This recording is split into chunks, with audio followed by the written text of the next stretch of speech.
Goeiemôre, my naam is Divine en my van is Iconi.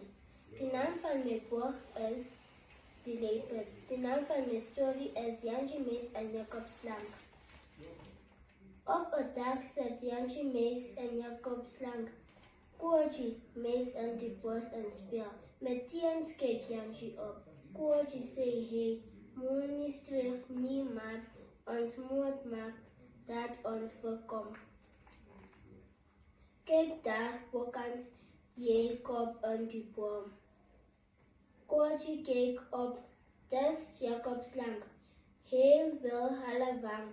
Die twee hardloop van hom weg. Jantjie Mees is kwaad. Kootjie sê hy, ons moet 'n plan maak met Jacob Slang.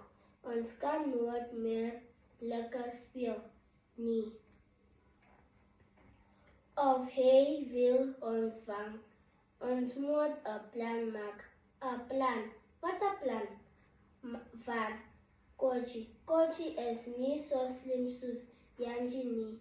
Jantjie wat 'n stukkie toe en bind dit om Kootjie se lewe was. En nou waar Kootjie bang. Nou hardloop ons voor die slang verby, maar jy moet 'n beetje agterbly sodat hy jou kan vang.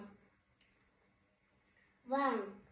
Moet Jacob Slang my vang? Waar Kootjie nog banger? Ag, Kootjie, hoekom is jy so dom?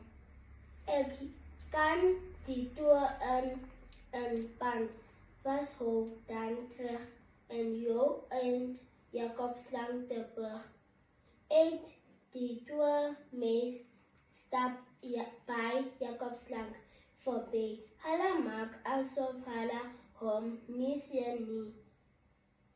Toe vang Jacob Slang vir Kootjie, maar elke keer is hy hoekom wel in slag reg.